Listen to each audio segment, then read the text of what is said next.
Welcome to the Teaching Journeys podcast, hosted by Dave Roberts.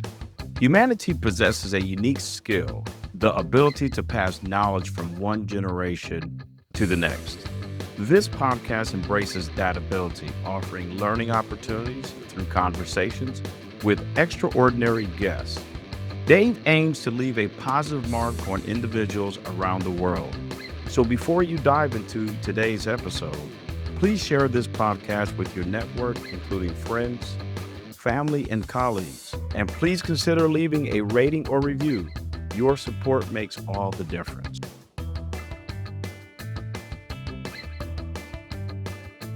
Hi, everyone, and welcome to another episode of the Teaching Journeys podcast. I'm your host, Dave Roberts, and today it is my pleasure to have as a return guest to the podcast, Karin. Karin is a luminous force of creativity, a visionary artist, and an intuitive foodie who channels wisdom through artistic expression. Guided by the flow of universal consciousness, she brings forth radiant insights that transcend dimensions, weaving the seen and unseen into her work.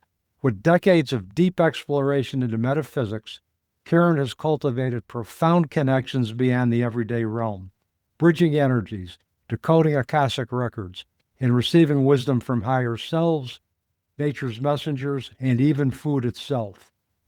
Recently, Karin has turned her focus towards the luminous essence of flowers, capturing their divine beauty through intimate photography.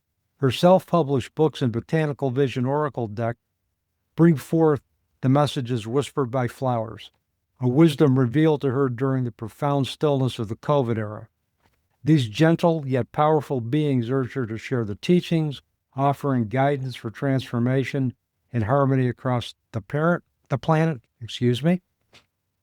Her latest book, Garlic Lovers Dressings, is finally out in print and also offered as a downloadable PDF, which offers a collection of seasonal, nutrient-rich dressings infused with activated garlic, each crafted to spark awakening and deepen the connection between food and consciousness. Karin, with that, welcome back to the Teaching Journeys podcast. It's a pleasure to have you back on the program today. Thank you, Dave. It's a pleasure to be back, and that was a really nice intro. Well, you're welcome. You provided all the material. I know I did. It was written so long ago, I've forgotten it, and I'm listening to myself, and I'm thinking, is that really me? I've had that experience too. Whenever I've been introduced on a podcast, somebody will read my bio, I have that same reaction as well. But guaranteed, it truly is us. Yeah, it is us. Let's pinch. Let's do a pinch. That's right. When I had you on the podcast before, I know we talked about the intersection of art, flowers, food, and spirituality. We went through a lot of different things with that. It was a really powerful, impactful episode. And today we're going to be exploring the multidimensional experience of life, your new book, the Botanical Vision cards. So we're going to be covering another gamut of resources and skills that you have as an intuitive and a visionary artist. So I'm excited to get going. All right. That's awesome. It's interesting how I can honestly say my journey began. For those who don't know me, I was a regular person with no remembrance of any of my connections to all the different dimensions and realms. And I eventually got really sickly, and the only climb out of it turned out to be a fairly spiritual, multidimensional path. And I found people who worked with kinesiology to help diagnose me and to say what the path to healing, and one thing led to another, and it all became very familiar with me. And now to ask the multidimensional information in the world, what do I do now, or where's my next move, or what's bothering my shoulder, just makes complete and utter sense to me. It's like there's not a single path forward, a linear path anymore. It's all like even time sort of morphs whenever you really need it to. Yeah, I don't think there's any linear path to transformation or spiritual awareness. It's whatever path makes sense to us, but there's always going to be stops and starts on that path. I measure progress generally. If you take 2 steps forward and 1 step backward, you're still 1 step ahead and you still make progress. So I don't think we ever really step backwards. I think that's the way it feels sometimes, but I think sometimes we step too far forward, and stepping backwards is a way to sort of adjust, because, there are very few people that can handle, going from A to Z. Most people do better going A, B, C, D, or just finding their path that way. It doesn't have to be a defined A, B, C, D, but if you can leap all the way from A to Z, good luck. I think the more aware we are, the more I think we realize that nothing in life is a linear path. And we realize that there's going to be some stops and starts, or that spirit's going to open up another door that may take us off the linearity of that path, but at the same time connects. So as long as we can walk in awareness, as long as we can continue to stay aware of the messages from the universe and make those connections, I think we'll be okay. I honestly think as individuals are going to be okay, and as peoples, collective peoples, we're just going to get more and more connected and more supportive of each other as a result. Instead of dividing, I think we're going to learn. Because when you, like, there's a lot of talk about telepathy now, and as a more normalized conversation. Still a little weird for a lot of people, but one of my friends texted me the other day. He says, "How many fingers am I holding up?" And I immediately saw the flash of 3 fingers. And so I said 3, and he's like, "Correct." And then we were both like, "Whoa." But the idea is that everybody I meet almost is opening up. Their hearts are a little more aware that they have a bigger role in receiving information than just in their brains. We're challenging that adage that it all has to be, rote memory knowledge that someone else has as a finite answer. And we're understanding that all knowledge is just a stepping stone to more knowledge. And I always thought that if I was taught that science was a current collective understanding instead of a fact, it might have caused me to feel a little more interested in it. But the finiteness of the way it was always presented always made me feel like any open exploration is frowned upon. And I think now it's much easier to say, this is our current understanding. It's no longer a fact. And people that are hanging on to facts are really hanging on to the past. Yes.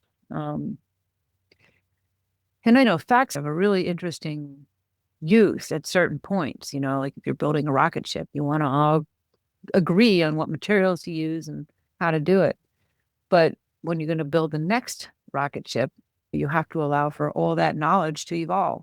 Yes. And that's only by releasing the constraints that you needed for the first journey. Karin, as you were talking about the discouragement sometimes of exploration, I think we need to encourage exploration to facilitate critical thinking. I mean, science, there's always going to be a room for science for me in my life. I've always had a rational-based belief of the world, but through my own experiences, my own trauma, my own experiences with tragedy, I learned that there's also room for spiritual practices, metaphysical teachings to coexist with science and integrate with science to give us a greater understanding of how the world works. So I would not have been able to do that had it not been for my ability and my encouragement to critically explore perspectives outside of my core beliefs. Mm-hmm. Yeah, I agree. It's not our own core beliefs. It's the core beliefs of the institutions that we grow up in and love and care for that bring us community. They often bring us also those those rules, like only eat Swedish meatballs. Yeah, and I mean, there's a lot of different types of meatballs that taste just as well, but we have to be encouraged to explore different food tastes, different things that resonate with our palates. So I think the ability to be able to critically explore outside of our own core belief system is crucial for any type of growth, just in general growth through the developmental cycle or growth as a result of tragedy. Right. And I think that one thing I found is that right now it's actually really easy to explore multidimensionally. We have a way of sharing knowledge now that's just so rapidly exchanged through all the social medias and through podcasts like this. And so if somebody has an idea and they can actually explore it and find out something, they can post it and other people can figure it out too. And then they feel freer to explore what they're exploring. And it's really, we're much less reliant on an institutional knowledge for Yep. guidance on what to explore, Yep. and it's kind of, to me, like the perfect marriage of, a multidimensional situation in our physical world. I mean, we still are going to have bodies for a long time. I Yeah. don't know when the humans are going to give up bodies, but as long as we have bodies, we may want something like a car. And so Yeah. you marrying the two, but the car might hover, or the whole idea of a car with synthetic radial tires that could drive this fast. There was a time when that was out of our consciousness. Yep. So it's interesting how I feel like everything's blended together anyway. It's just a matter of admitting it and allowing the exploration to expand into even greater and greater realms. You got it. And you mentioned multidimensional living. Talk about the multidimensional experience. What does that look like on Earth? What does it mean to live multidimensionally in the human form? I think a lot of us do it already, and sometimes they call it an inkling or an intuition, but we will get information or messages. It's relying on tapping into these other resources, like acknowledging consciously that the flowers actually have energy and are living beings and have messages. And in some people's cases, it's trees, acknowledging the life around us and acknowledging the fact that this life has its own consciousness different from ours. And you can actually share that consciousness and exchange with that consciousness and, really enhance the experience of being a human. So forever people have been talking to angels, but it was always done under the guise of some religious supervision. But now people are like, look, I got a guardian angel, I need to be safe on this road trip, and I'm going to take my guardian angel with me. And Mhm. that's a multidimensional experience. In my case, I've worked with a lot of people who use energy, like acupressure and acupuncture and intuitives, to get well and to find my path forward. I feel like I communicate with all kinds of beings and I can hear their voices. Like I explained with someone just putting up 3 fingers, and I can sense that. That's all multidimensional, and just embracing it in your life. If you ever feel stuck or you feel like you can't move forward, chances are you're limiting your perception. Mhm. And it's like, I think people like Einstein said, you can't shift things. You can't solve a problem with the same consciousness that created the problem. So a lot of this multidimensional living is, how do you step out of the old consciousness and into the new consciousness? And if you just start noticing around you, sometimes it's going to a particular seminar or listening to people that are actually doing it in certain ways. But what I've found is that all of it makes sense, and you have to kind of learn a bunch of stuff till you find your own path. And I've been doing it a very long time. But it's like, if you get up in the morning, you can make a conscious intention of what's going to happen that day and how it's going to happen and how it's going to unfold on your behalf. Or you could just go about your day. And if you go about your day and it all works great, then maybe you're in complete alignment. But if you go about your day and you keep running into little obstacles, then maybe you're not in alignment. Maybe you haven't set a proper intention, and maybe you haven't acknowledged what's available to shift the way you see your day so that it can be harmonious. It works extremely well. The multidimensional pathways work extremely well in the medical field, because that's what I call the placebo. And they say 33% of people actually respond to the placebo. And that's a multidimensional concept, that you're given some pill. It doesn't matter what it is. It's just the fact that you're given a pill and you get better. That's a multidimensional improvement. And it's already proven it works for 1/3 of our population on this earth. That's a huge population. So the mind has shown over and over again that it actually can't discern fact from fiction. Only the heart can. And so if you put the mind to the task without including the heart, which is the connector to all this stuff, then your mind isn't really working at full speed. It's kind of limited. It's like someone tells you the truth or a lie, your mind can't tell. They're only listening to the emphaticness of what they spoke. But if your heart's listening, they can say, well, that's true for you, but not me, or that sounds like it's a good truth for everyone right now. Your heart can say all that. And I'm not talking about just big truths. I'm talking about little truths like, do I really need to brush my teeth now?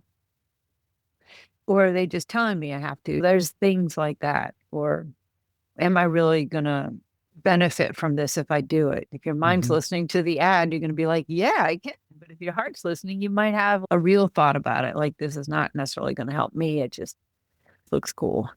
Yeah.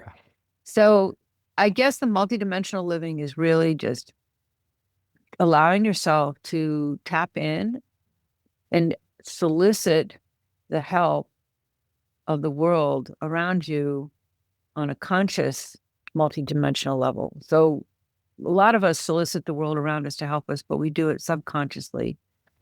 And a lot of us try to force the solicitation of the rest of us, of the rest of the world to help them. But if you are working in sync with the world and you have, if it's the trees you resonate with, if they're helping you, if the flowers, for me, the flowers and the food and the art really do a lot for me. Those are my go-tos. But I have regular conversations with Archangel Michael, and I would have never, I wasn't raised to talk to Archangel Michael, I'm like, come put rings around me right now. And my heart needs to calm down and it'll work. Or even just our breath is our great connector to source. So even just stopping and recognizing the breath and taking the time to meditate, even if it's 30 seconds or a minute, just breathing into that heart space and into your belly, it centers you and reconnects you. And that's somewhat physiological, but it actually is, it's a tool that we were all born with as humans to like just stay in our more divine human sense. I was raised in a Christian religion where we were taught that we were made in the image of God, meaning we're divine creatures. And that wasn't until very late in my life that I started to really understand that. And in order to be a divine creature, you have to be open. You have to be, seeing both, not judgmental, not dualistic, just allowing community, but not just with other people, but allowing community with all of nature and all of the universes. Yeah, it's expanding our understanding of what community is. It's just not necessarily limited to what we can see. It could be what we can't see, but we can connect to. I have a fun example of a friend who got Parkinson's disease. And apparently some people, when they get Parkinson's a little more advanced, they see all the multidimensional creatures around them very distinctly. And she said it was really quite nice because I was so isolated and I couldn't move. I couldn't do anything. And every day she was surrounded by these creatures. And she said she didn't want the anti-hallucinogenics because she was enjoying their company. And it was, why not, right? Yeah, absolutely. Particularly if you're getting to an end of life stage, Yeah. I think individuals at the end of life, from my perception or my belief, the veil between this world and other worlds, it kind of quickly dissipates. And that's why a lot of individuals at the end of life will have deathbed visions. They'll see, they'll see their loved ones, they'll see their pets. So for me, I think, those type of situations, those types of illnesses, and particularly at end of life, can really make us more wide open for a multidimensional experience. Yeah, absolutely. And I think that a lot of people do get a little softer about seeing between the veils and, when they get a little bit old. And if they don't, they often are scared of the end. I'm in a senior living place right now because my mom is here, and the vibrations in a lot of these places are pretty high because people are entering that stage where they're, the caregivers are in a state of love, and people are entering that state of, trying to find some peace before the end. and, sort of reconcile everything. And it's kind of interesting how the vibration is usually pretty high in this place. Yeah, it's like if we can see with our hearts and hear with our hearts, that kind of filters out a lot of what the mind gymnastics that will be played when we're trying to determine truth from fiction. And a lot of times our heart can be our guide, and Yeah. our heart's intuitive. Our heart, I think, to me, fuels our intuition, you know. Circling back to science, it has been proven that because we have beautifully sensitive instruments now, it has been proven that all information comes in through our hearts and then gets disseminated to our brain or discarded or gives us the tingles. We get something in our body, a reaction in our body, or it goes to our brain or it goes away. And so it's coming here. So if your heart is aware that it's coming in here, you can start to consciously direct that information as well more accurately versus thinking it comes from here. You're missing the ability to control where the information goes and what the information is in a way. But it's going to take us a while before our schools teaching us that the information comes here and comes here next. And how do we guide what that is and what we want to keep and what we want to discard? That field's wide open if anybody wants to get into it. You heard it. Karin just put an open invitation out for the listeners of my podcast. If you want to tackle that particular issue, come up with a curriculum for it. I know she'll be all ears and she will listen with her heart. That's true. That's true. So tell me about the Botanical Vision cards. This is another part of the multidimensional experience. And I know before we recorded, you mentioned that you wanted to talk with our audience about how those work. And so I'm going to turn it over to you. Tell us about the Botanical Vision cards, what inspired it, and how this all aligns with the multidimensional experience of living. Okay. So COVID comes. Everybody's heard of that. I was called, I'm an artist, a painter mostly, and I was called to get out of galleries and shut down my studio and kind of retreat to my house. So I did it. That's a multidimensional cue. Can't quite explain it. And I didn't know why. I have a background in photography, but I don't consider myself a photographer. I didn't have any cameras at the time. And I was doing these long walks to get out and about because there was nothing else to do. And the flowers started speaking to me and said, take me pictures, take my pictures. I'm like, you're not turning me into a little flower photographer. That's so whatever. And I couldn't stop hearing their voices. So I started just snapping pictures with my iPhone, and they said, make them into a grid. So I made them into these energy grids. And then I would see people on the street that looked sad, and I'd be like, oh, you want me to take your portrait? And I'd montage their portrait with the energy grid of the flowers, and they would become really happy. And it was all a masked photo project. And as that was going on, the community got involved, and they got put up in all the storefronts, and it really became kind of a fun experiment. And I did it all for the community. I didn't charge people for it. Some people bartered me things, like my orthodontist said, if you do mine, I'll give you your orthodontist for free, which is really nice. And we had a great time with it, but now it's kind of waning because the mask thing was going over. The flowers said, okay, but now you have to look deeper inside. You need to get out some macro lenses, and you need to really notice our consciousness. And they started talking to me about how they form grids around the world when they're blooming, and they're actually converting energy from the sun and energy from the earth into this new consciousness. And they're constantly doing it, and they don't have any political agenda. They don't have any woo-woo agenda. It takes nothing to actually notice and appreciate a flower. There's no practice that you need to do. I mean, yeah, if you want to sit in a field of thousands of flowers, it's probably a higher vibrating moment than if you sit with just one. And cut flowers don't have quite the same energy that ones growing in the outdoors do. But that's more nebulous. The real issue is that the flowers have a consciousness. It's measured by science. The energy fields around them are measured by science. They have now found that each energy field actually attracts bees. And when the bees come close, they buzz, and the pollen the pollen, the stamens become more energized and just jumps off onto the bees. I think we all thought the bees wrap themselves in the pollen. They tend to do that more when they're spreading, the male, female pollens from plant to plant. But the flowers just started talking to me. And then one year they said, make a oracle deck. So I did. It's called Botanical Visions. And that is a morning glory on the front. And then these are all different macro images of flowers. And then as I was creating it, I asked for them to give me a message. And so each one of them gave me a message.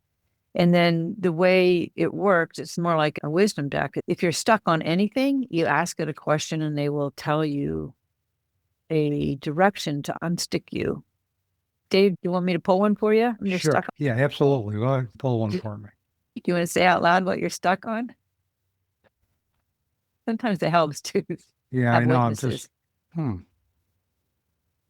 Wow. I can't think of anything that's coming to mind at this point. All right. So let's just say that Dave thinks his life is perfect.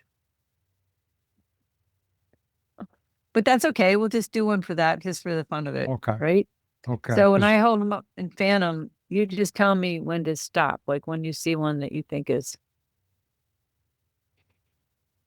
resonating with you. That one right there. This one? Yes. Okay.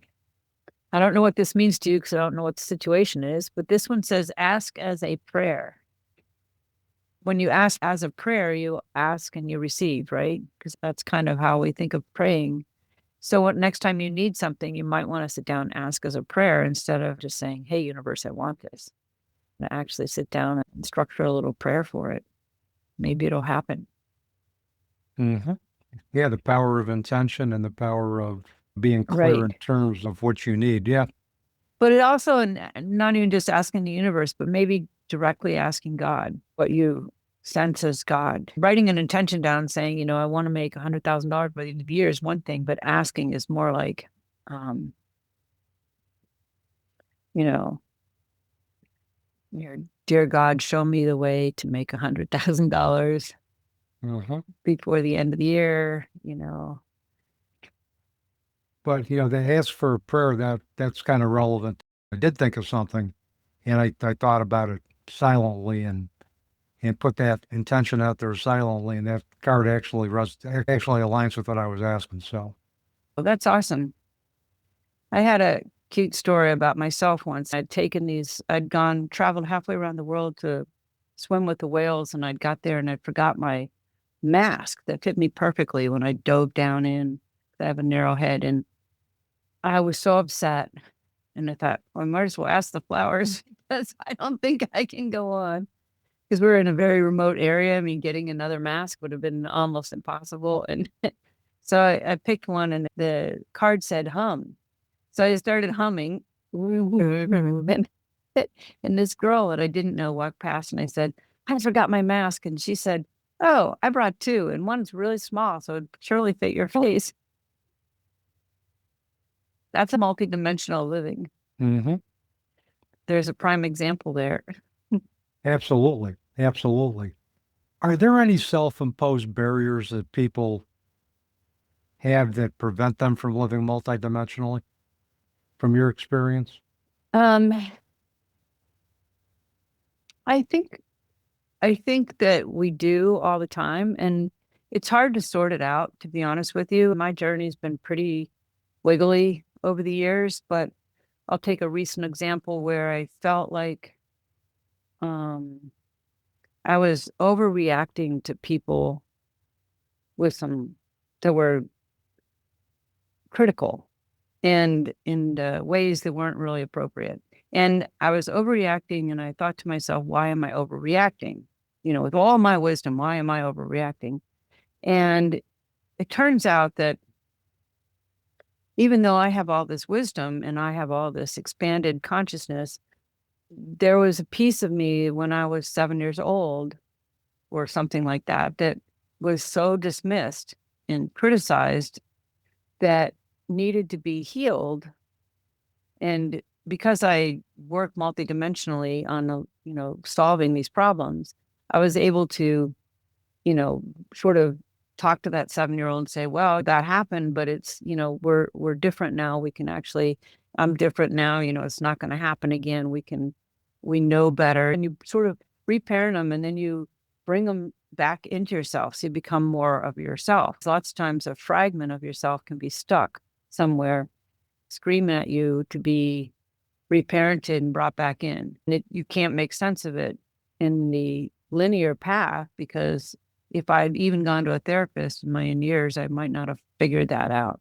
And while I was doing that, something else came up that really triggered me. And a 3-year-old popped up and said, hey, I had an issue when I was 3 too. And I'm like, all right, come on, get on my shoulders. And we walked around for a while and talked about it. And then pretty soon they integrated back in. But the triggers went away. When the triggers went away, then the behavior from the others that were triggering it dissolved. Yep. And I would say that kind of stuff does get in the way, at least for me. You're going along and all of a sudden you're not wise and you're like, right. And it's often like a signal that you've got to stop and go take care of something from the past. There can be snags, but that doesn't mean I'm not wise and I'm not multidimensional. I don't have all these skills, but it does mean I'm still in the human experience, which is probably why I'm still on this earth. Well, the thing is, our past is going to come up, and we have to honor our past, because our past informs our present and dictates our future. But also, Nietzsche, I think, said something: if we ignore our past, we ignore our existence. I mean, the past is a part of who we are, and that is going to come up. And when that comes up, it begs us to look at that and say, okay, how can we learn what happened to us in the past to live multidimensionally in the present, or just simply live and co-create the reality that we choose with the universe as our co-creator. So I think when the past comes up for me now, it's a good thing. And as I get older, the past keeps coming up more and more, and it just says you need to take a look at this as part of your continued evolution as an elder. You have to look at this. Yeah, and it's interesting. It clears it. When you clear it for yourself, it clears it for others in humanity, others in your family. And actually, for those that can see and can go back and review, you don't have to spend much time there, but it actually is helping to reduce the barriers for everybody's, ability to move through life. And I just want to use that to touch on another project, my cookbook. You must have been reading my mind, because that was my next question, was your cookbook. That's a little telepathy between us. That has a little telepathy, but that was the next I was going to ask you. Tell us about your wonderful cookbook. Well, I'll tell you briefly that I've had a very long journey with garlic. Is part of my not being so friendly to the regular allopathic medicine. I had to turn to a lot of things that helped me heal with that weren't traditional penicillins and stuff like that. So I became very familiar with garlic, which is known in the past as Russian penicillin, and it's been used for centuries to heal people. And I learned more about it and how to use it as an antibiotic. And I have used it to heal many different conditions that I've had, but it also has a lot to do with your ability to lift your consciousness and connect to spirit. And it's also been used forever for that too. So one of the things I do a lot as a hobby at home, I'm actually a nutritional cook on top of being an artist, but one of the things I do at home is I make a lot of dressings. Mm-hmm. And I activate garlic by crushing it and waiting 20 minutes, and then you can add it to things. And I create these dressings all the time, and then eventually I'm just like, why not start taking pictures of them, and why not? Here's one called horseradish dressing with Meyer lemon. And it's just, I did make the horseradish fresh that time, which was kind of fun to do, but I don't recommend everybody do that. They can go buy it on their own. Or the spicy ginger shallot. And they're all using slightly different recipes than what you're used to with dressings. And they're all using activated garlic. So they're all probiotic rich, along with being antioxidant rich. And actually, people really love that spicy shallot. Some interesting ones in here. I talk a lot about using different fruits in the dressings as part of your acid instead of just vinegar. And this one's using the apple and the sage and the garlic to create a real powerhouse. So they're just fun little dressings. It's a fairly small book, but I'm kind of pleased with it. And anybody who comes to my house is like, "Oh, which dressing do you have today?" What are the health benefits of garlic? I know it's not good for your breath, so you probably have to have quite a few anti-breath mints after you had a lot of garlic. But I know there are health benefits to garlic. What have you found to be the most common health benefits that garlic possesses? Oddly enough, for as much garlic as I consume on a regular basis, I've almost never had anybody say I had garlic breath. Isn't that interesting? That is interesting because It, yeah, I mean that to me that's always whenever I've had garlic, I mean I could smell it on my breath for days, no matter what I do. yeah, some of it might be the way I always activate it first. So if you crush garlic and then wait 20 minutes for eating it or using it in your cooking, I think a lot of the compounds change and the sulfurs that make the bad breath aren't as potent. Yep. So if you're eating garlic straight um, or garlic without crushing it, I think you actually are just, you're not breaking things down the way it really needs to be broken down for your body ahead of time. Mm-hmm. And the allicin is the name of the penicillin type antibiotic in garlic. Once you've smashed it, all the chemicals inside of it make the anicillin. And 3 cloves of garlic on the average equals 1 pill or shot of penicillin. It doesn't work as fast as penicillin, but it also doesn't kill the other good bacteria. So you have to be prepared. Like if you're really, really deathly ill, go for the penicillin or whatever antibiotic you need. But if you have time, you're not that ill, the garlic will actually make you healthier in the long run. But I honestly think if you crush the garlic before you eat it and wait, and you're going to actually find a reduction in the way it gives you garlic breath. Yeah, and I think there's a lot of natural health benefits to the clean foods, that we choose to eat. And I've tried to eat cleaner as I've gotten older, and obviously combine that with traditional Western medicine and also some dietary supplements that I think will improve my overall functioning. And and I also know that food has its own energy properties as well. I had one of my friends who's a shamanic practitioner. Um, just did a kinesiology experiment with where she put certain foods in my hands, and you could see the foods that resonated with my energy. My hand didn't move, but then the ones that didn't, my hand dropped like an anvil, to the Yeah. on the ground. It was like it was quick, it was precipitous, and it was pretty profound to me to see just how foods whose energy don't resonate with our body, what effect it has on our body, and Yeah.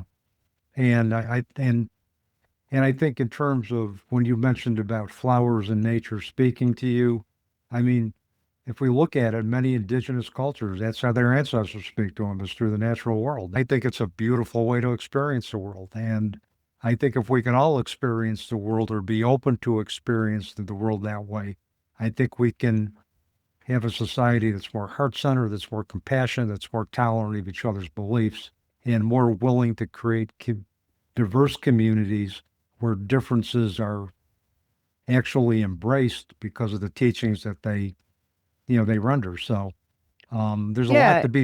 to be said, Karen, for how you and other intuitives and empaths see the world. Yeah, I think so. And I think that there's more and more of us out there. I mean, there was a time when I didn't feel like I could talk to anybody about this. And here I am sitting on a podcast now talking freely to you. Mm. So it's really changed a lot. And the food has been a big part of my journey. I started eating cleaner when I started learning that I needed to take care of my own health, what I put into my body. And that was probably about 30 years ago. And then about a decade ago, certain foods fell off. It became apparent that dairy was not in alignment with my system, and fried foods were not in alignment with my system, and coffee was not in alignment with my system. So foods started to like drop off, and pork, it's been gone for a couple decades. And I tell some of my friends who are on the path of clairvoyance, I said, careful, the pigs might come and speak to you and say, don't eat us anymore. You said, you can eat them until you hear that voice. Yep. But if once you've heard it, don't eat them anymore. Take them seriously. But there's a certain signal your body gives you when it's ready to excel to the next level. And right now I'm plant-based, and it was odd because I was eating the best meats. I was trying to bless them and make sure that best, organ meats, blah, blah, blah. I had everything figured out, and my body always felt like it was being electrocuted. And eventually I realized that my body couldn't handle meat anymore. And it's not because meat's inherently bad. It's because of the fact that, there's grids. Beings create grids on this earth. Flowers create grids when they bloom, and animals create grids. So there is a cow grid, and then there's type of cow grid, and there's these grids that are laid on top of grids. And if one cow is being treated poorly, the other cows in that grid feel it. And so the vibration of animals is actually low right now. And so if you're raising your consciousness, your own vibration is raising. And so plants are going to be a higher vibration, and they can help your body upgrade, because it's one thing to upgrade your spirit and your heart, your intuition. It's another thing to actually upgrade your body with it. And the plants can really help do that. They can help open up channels. They can help. So I'm not saying to quit eating meat. I'm saying, listen, you may be guided to eat less meat. You may be guided to stop eating certain kinds of meats. You may be guided to only eat fish. You may be guided to eat none of it. And the electrical current in my body just leveled right out. But I'm also not allowed to eat.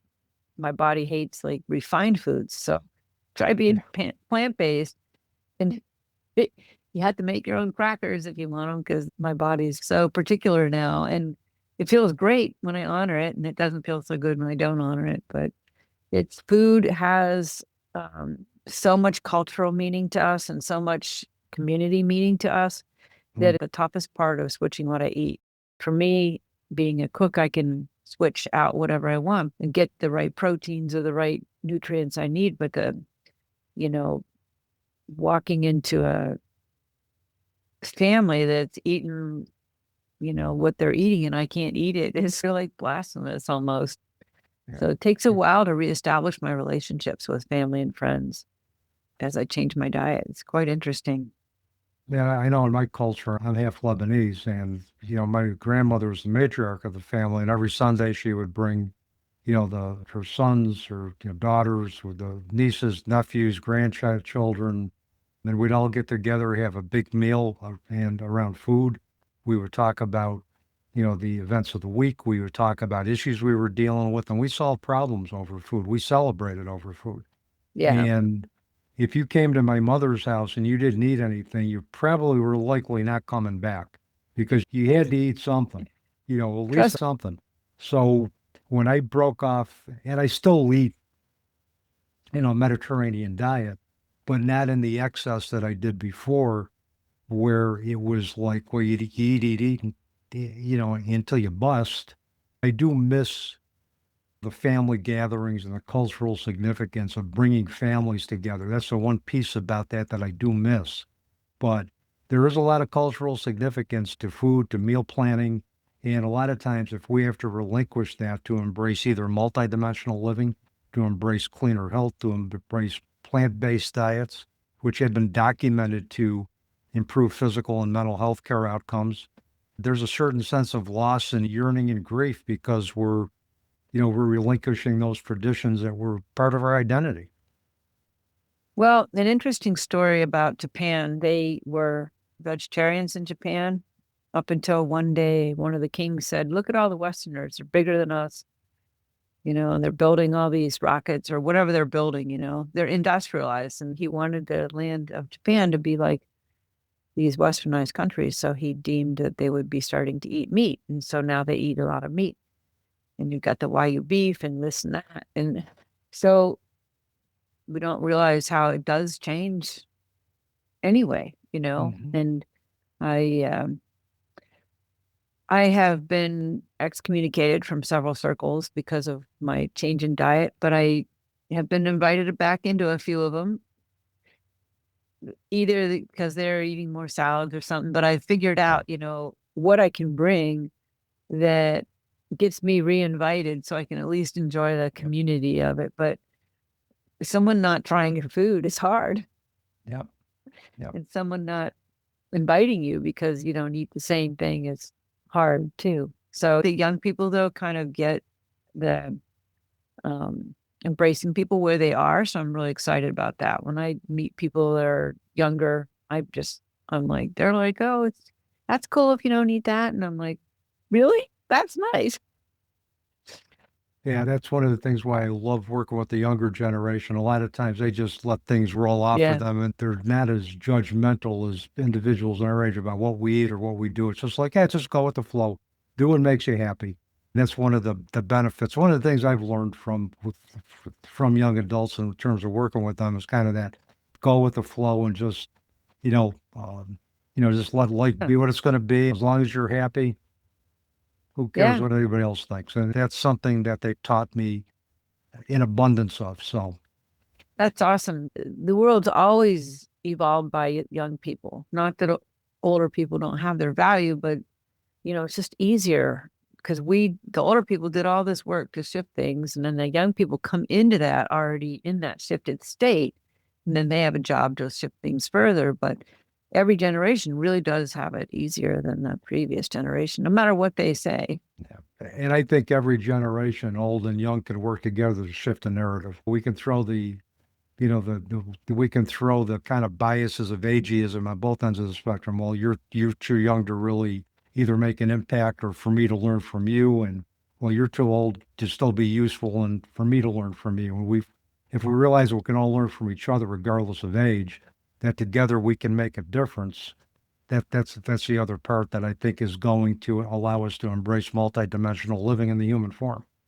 Yeah, absolutely. I think it's all wide open. We're all fluid. We're all people. We're all on the cusp of really telecommunicating with each other. This Yeah. instant access and all this wildly creative information that's being shared all over the world um, is really shifting us so dang fast, Yep. and the shift is towards love. The shift Yep. is towards acknowledging each other where they're at.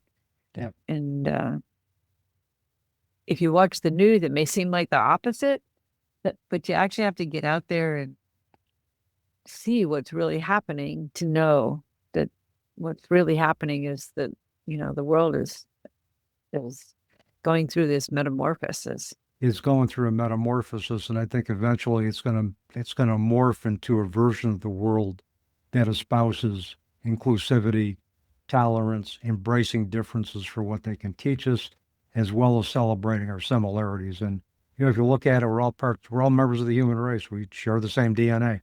If we can get past all of the conflicts that the human experience tends to present to us and just see each other's souls, the world will be a great place. Yeah.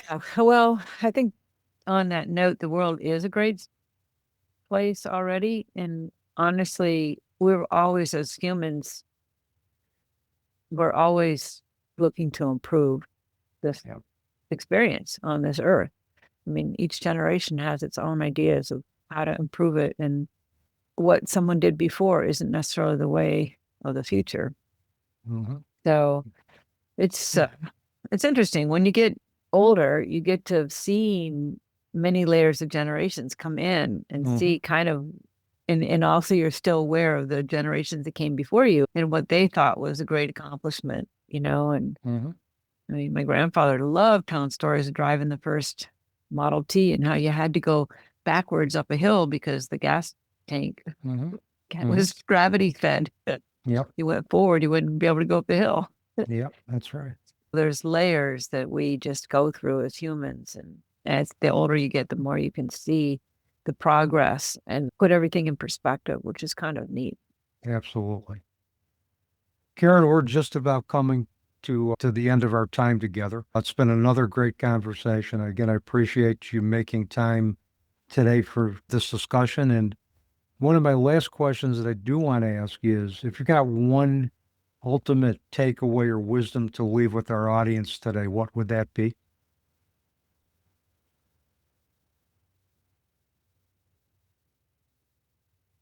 What pops into my head first is something you've probably heard a million times before, or your audience might have, but honestly, just really appreciate yourself and love yourself. I mean, we're all experiments. We're all humans. We're all here doing our best and trying to improve on a daily basis. But lots of times we don't stop and really appreciate and love ourselves.